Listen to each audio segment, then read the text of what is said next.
फरमाया मन सब्बा नबियन फक्तलूहु, फरमाया क़यामत तक जो नबी के बारे में बात करे उसको काट कर रख दो। लब्बैक या रसूल अल्लाह, लब्बैक या रसूल अल्लाह, हाजिर है या नबी या रसूल अल्लाह। आज हम बातें तो बहुत करते हैं औलाद के मुस्तकबिल के बारे में, करियर प्लानिंग के बारे में, अपने अहदाफ को कैसे मुकर्रर करना है, अपने गोल्स को कैसे मुकर्रर करना है, सेल्फ एक्चुअलाइजेशन क्या है, सेल्फ डिस्कवरी क्या है, डिटर्मिनेशन क्या है, कन्विक्शन क्या है, time management, risk management, fear management, इन सब पर हम सारे बातें करते हैं। हम भी बयानात करते हैं, इसकी अहमियत को उजागर करते हैं। और ये ज़रूरी भी है कि भाई अपनी इनफरादी ज़िंदगी को बेहतर कैसे बनाएं, अपनी आइली ज़िंदगी को बेहतर कैसे बनाएं, इज्तिमाई ज़िंदगी को बेहतर कैसे बनाएं। और यहाँ तक कि फिर हम आलम इस्लाम के हवाले से भी बड़ी बड़ी बातें करते हैं कि आज उम्मत मुस्लिमा कहाँ खड़ी है, हमारी ज़बू हाली के असबाब क्या हैं। आज इल्म की कमी है और टेक्नोलॉजी में हम पीछे रह गए हैं। मेरे दोस्तों, एक बात मैं तुम्हें बता दूं, आज हमारी जितनी तादाद है दुनिया में, इतनी तादाद हमारी माजी में कभी नहीं थी। ज़ाहिरी असबाब और दुनियावी क़ुव्वत के एतबार से आज जितनी ताकत हमें हासिल है, माजी में इतनी ताकत हमें कभी हासिल नहीं थी। लेकिन माजी में हम हुकूमत करते थे, माजी में हम हाकिम थे। आज हम महकूम क्यों हैं? आज हम मजलूम क्यों हैं? आज 1.5 अरब से ज़ायद अददी क़ुव्वत रखने वाली मुस्लिम दुनिया, तमाम तर दुनियावी वसाइल रखने के बावजूद आज इस कदर कसम पुरसी और पसमानदगी और ज़बू हाली का शिकार क्यों है? आज असलहे की क़ुव्वत भी है, फौजी क़ुव्वत भी है। आज 56 मुस्लिम ममालिक हैं, हर तरफ मसाजिद ही मसाजिद हैं, दरसगाहें हैं, उलमा की कसरत है। आज हम एटमी ताकत हैं, आज सब कुछ है। लेकिन क्या वजह है कि वो अफरादी क़ुव्वत के एतबार से बहुत कम होने के बावजूद वो जहाँ से गुजर जाते थे दुश्मनों के सीनों में कपकपी तारी हो जाती थी।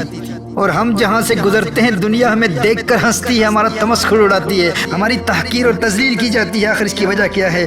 फ़र्क क्या है हम में और उनमें? मेरे दोस्तों, फ़र्क सिर्फ यही है कि वो तादाद में कम थे लेकिन उनके पास सजदों की लज्जत थी, सजदों की क़ुव्वत थी। हम तादाद में बहुत ज़्यादा होने के बावजूद सजदों की लज्जत से महरूम है। फ़र्क यही है। हमारे पाँव कब्र में है लेकिन अभी तक न खुद इबादत में इस्तिकामत, न खुद सजदों की हकीकी लज़्ज़त हासिल कर पाए और ना ही अपनी औलाद के दिलों में ये जज्बा बेदार कर सके।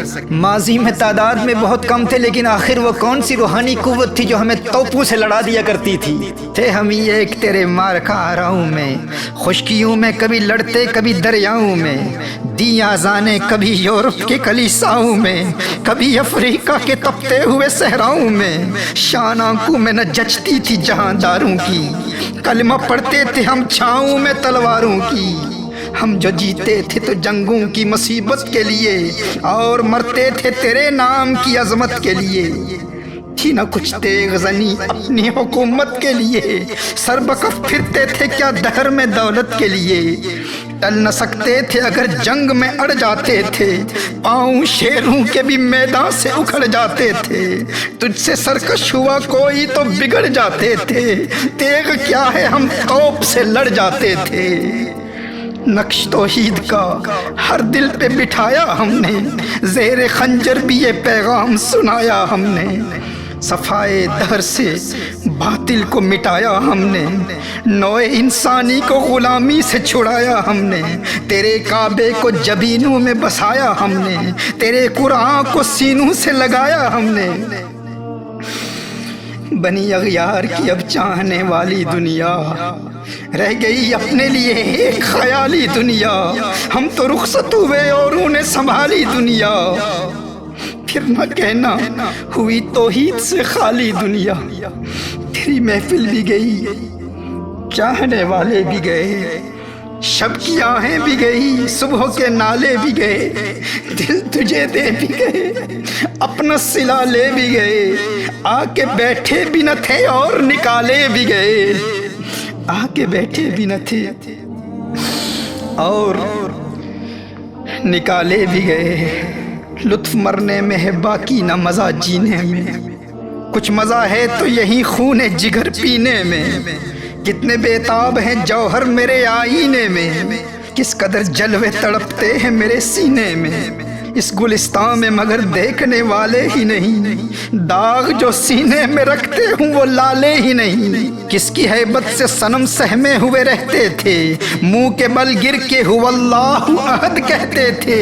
आ गया ऐन लड़ाई में अगर वक्त नमाज, آ گیا عین لڑائی میں اگر وقت نماز، قبلہ روحوں کے زمین بوس ہوئی قوم حجاز، ایک ہی صف میں کھڑے ہو گئے محمود و ایاز، نہ کوئی بندہ رہا نہ کوئی بندہ نواز، بندہ و صاحب و محتاج و غنی ایک ہوئے، تیری سرکار میں پہنچے تو سبھی ایک ہوئے، تیری سرکار میں پہنچے تو سبھی ایک ہوئے، چاک اس بلبل تنہا کی نوا سے دل ہوں، جاگنے والے اسی بانگ درا سے دل ہوں، یعنی پھر زندہ نئے عہد وفا سے دل ہوں، پھر اس بادئے دیرینہ کے پیاسے دل ہوں، عجمی خم ہے تو کیا میں تو حجازی ہے، عجمی خم ہے تو کیا میں تو حجازی ہے، نغمہ ہندی ہے تو کیا لے تو حجازی ہے،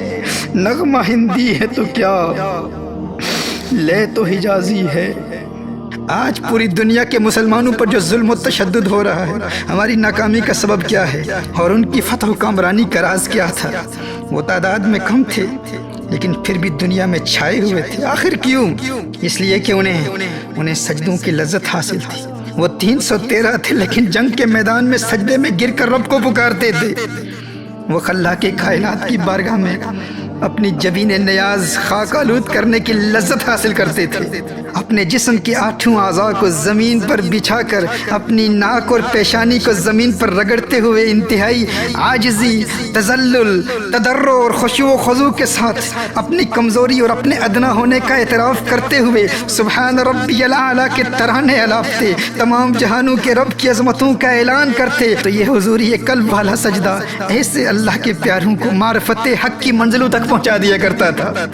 میرے دوستو، جنہیں سجدوں کی لذت سے روحانی قوت ملتی ہے وہ کبھی سجدہ قضا نہیں ہونے دیتے، اگرچہ وہ میدان جنگ میں ہوں، اور اسی لیے دنیا کی کوئی طاقت انہیں شکست نہیں دے سکتی تھی۔ انہی سجدوں میں وہ اللہ کو پکارتے اور اللہ کی غیبی مدد حالت جنگ میں نازل ہوتی، اور حالت جنگ میں بھی کبھی ان کا سجدہ قضا نہیں ہوتا تھا۔ وہ رب سے سجدے کی حالت میں راز و نیاز کی باتیں کیا کرتے تھے، اور ہم حالت امن میں بھی اپنے آرام دہ بستروں میں غفلت کی نیند سوتے رہتے ہیں، نہ خود بیدار ہوتے ہیں اور نہ اپنی نوجوان نسل کو سجدوں کی لذت سے روشناس کراتے ہیں۔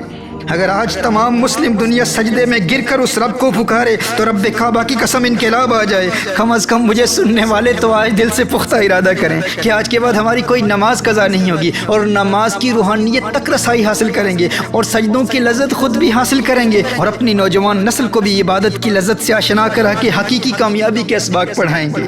اب دنیا کی کوئی طاقت ہمیں ہماری نماز سے محروم نہیں رکھ سکتی۔ اب 3 نمازیں پڑھنے والے نہیں، 4 نمازیں پڑھنے والے نہیں، پورے دن کی نمازیں عشاء کے ساتھ ملا کر قضا پڑھنے والے نہیں بنیں گے۔ ہم ہر نماز اس کے وقت پر ادا کریں گے، اور سجدوں کی ان روحانی فورسز کے ذریعے اپنے ان اسلاف کے نقش قدم پر چلیں گے جن کے متعلق علامہ اقبال علیہ رحمہ نے فرمایا، آ گیا عین لڑائی میں اگر وقت نماز، قبلہ روح ہو کے زمین بوس ہوئی قوم حجاز، ایک ہی صف میں کھڑے ہو گئے محمود و ایاز، نہ کوئی بندہ رہا نہ کوئی بندہ نواز، بندہ و صاحب و محتاج و غنی ایک ہوئے، تیری سرکار میں پہنچے تو سبھی ایک ہوئے۔